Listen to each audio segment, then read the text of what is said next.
Hi, hello everyone, my name is Naomi and today it is really hot.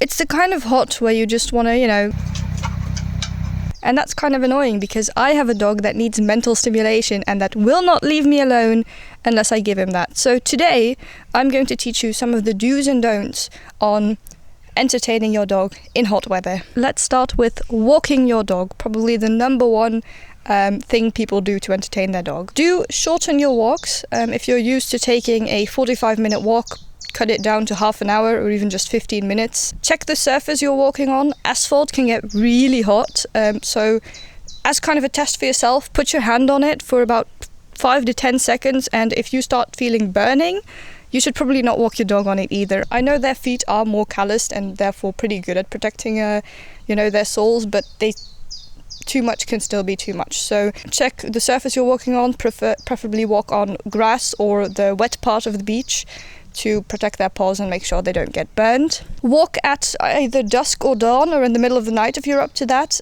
Right now it's like 2 o'clock, it's the hottest part of the day, so obviously I'm not going to go walking right now. I'm going to wait until it starts cooling down a little bit, which is where I live around 8 p.m, 9 p.m. That's when I'm going to choose to go for a walk with my dog. Divide and conquer. Instead of walking one hour long walk, divide it. Do multiple shorter walks during your day. So instead of doing one walk that's an hour long, do a 15-minute walk 4 times a day. Go for a swim. I live around a lot of farmland, but also a lot of water channels, and even though the frogs have taken them over right now, about a month ago it was absolutely perfect to go swimming there for him, so I would just let him go. The sea, obviously also very cool. Just make sure you don't walk on the hot sand but on the cold part of the sandy beach, and let them go have a swim in the sea. Always carry water.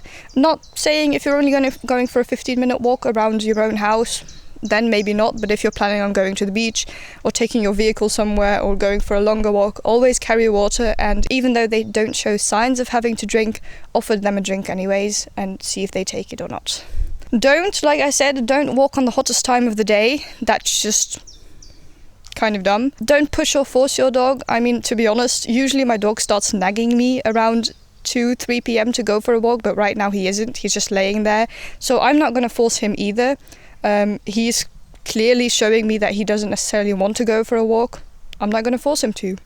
Absolutely don't go running and biking. And you might think, well, homie, obviously I'm not going to go running or biking with your dog. Every year I see people doing it. Okay, or I see a post on Facebook of some person who went for a run with their dog and their dog had a heart attack, and I'm like, I feel sorry for the dog, but I don't have any empathy for anyone who would do that with their dog, because it's like, yeah, obviously you don't go running with your dog in this weather. Obviously that can be a reason for them to get a heart attack, sadly. So don't do that. Okay, besides walking, there's also other mental stimulation that you can do. For example, seeking games are great. So games where they need to use their nose, or they just need to look for something instead of something physical. If you're curious on what you can do, I have made a video on that, and there is a bunch of people who've also made videos on different mentally stimulating games you can do with your dog. Go check them out, find ones that your dog likes, and do those during the day. Do a lot of indoor activities. It's usually more cooler indoors. Seeking games are also perfect to do indoors, or you can do it in the shade. I have, not behind me, but over there's some trees and a perfectly shaded place where I will choose to play my games if I do games with my dog. Not really a lot of don'ts in mental games, because mental games are great and can be done in any environment. But I guess if I would have to say a don't, I would just say don't force them. Again, if they don't want to play a game, don't force them to. Also, kind of talking about playing, a lot of dogs like playing, fetch or tug of war. That kind of falls under the same don't go running with your dog. That's a very physical activity, so I would also put that to a minimum, even though they like it. Maybe once or twice, but definitely not minutes on end. Choose to do more or less physically tasking activities with them. Okay, great. Cooling down. There's different ways you can actually cool your dog down. The things that I've said before here are not going to cool your dogs down. They're just going to stimulate them, but they're still going to run pretty hot. If you're actually looking to cool your dog down, number one, get a kiddie pool. There's a bunch of dog pools online that cost a crazy amount of money. And I've bought one. I made that mistake once and there was a hole in it within like a month. They are absolutely worthless. There's a cheaper option to that.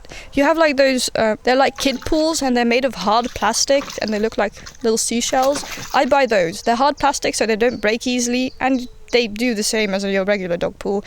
Just make sure if you do decide to get at a pool to not put it straight in the sun, preferably put it somewhere in the shade, so that, or cover it up in some way when your dog's not playing in it so that the water doesn't get hot, because water can very quickly get hot as well. If you don't have the room for a pool, or if your dog doesn't really like pools, you also have a lot of different water toys, you know, little sprayers and spritzers and I don't know what.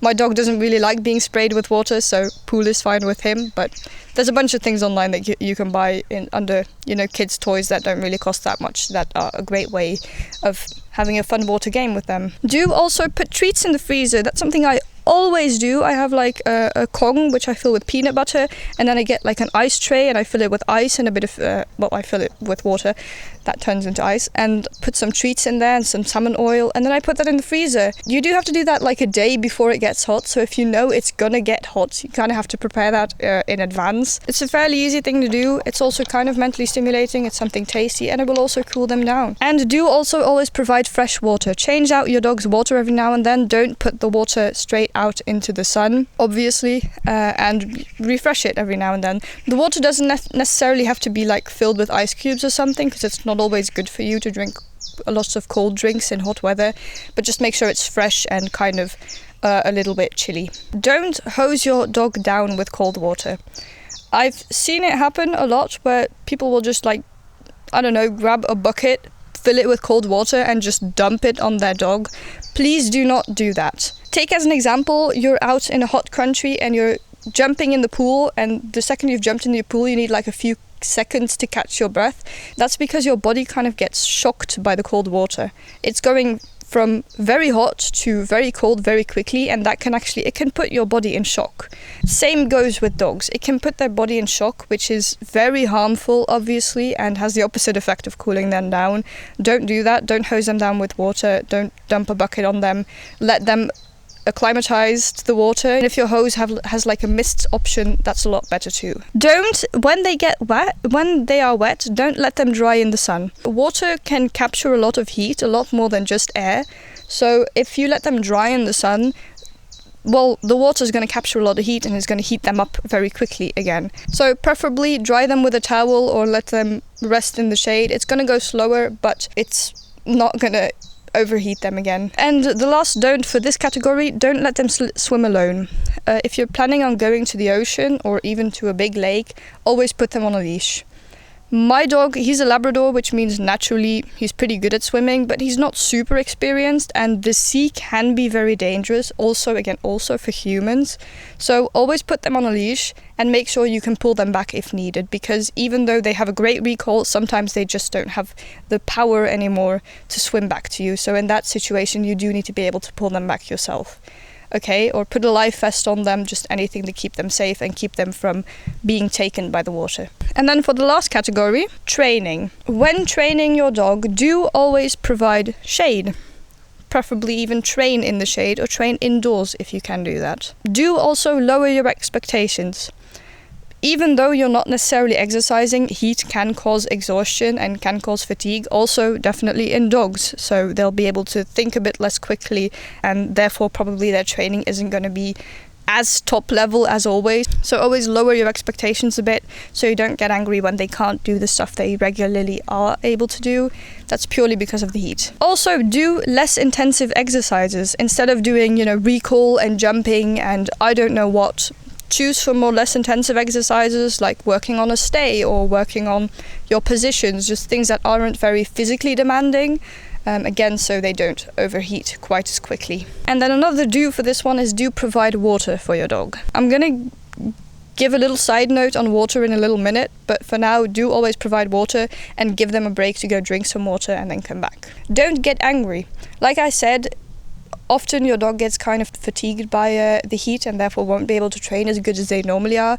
So make sure you don't get angry at them, because that's not their fault, that's the climate's fault. Don't push them, don't force them to do anything. If you see that they're getting tired, just let them go lay in the shade, let them relax. Don't always listen to online trainers, and I'm going to get into that in a second too. I'm just going to finish my list and then I'll get into the bit of the side rants. Second to last, don't ignore signs. If your dog is showing clear signs of heat fatigue, like I said, not really listening to commands, being kind of confused, or generally being a bit lethargic or anything, don't ignore those signs and just stop.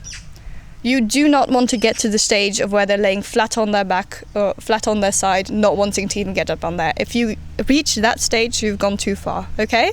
So don't ignore the small signs and stop once your dog is showing them. And then last don't for this one, don't use breed as an excuse.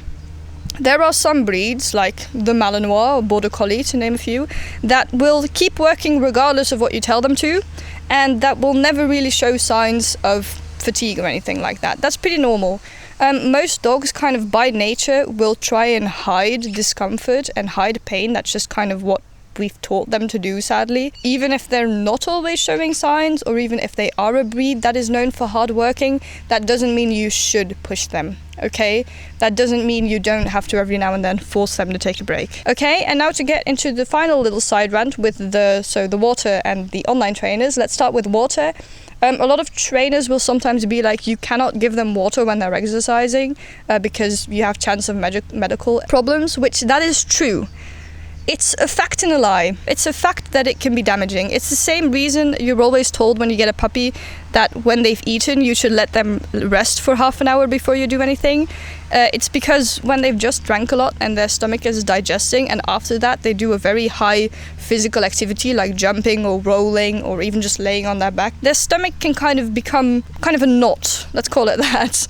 I think it's similar, but again I could be wrong, it's kind of similar as a colic in a horse, or a stomach colic at least in a horse. So in that sense, yes, it's a fact that you need to be careful with that. That doesn't mean you have to completely deny them water. The only thing that you have to be careful of is that they don't drink a large amount in one time. So when you're training, allow them to have a little bit of a drink break, just don't allow them to drink a very large amount.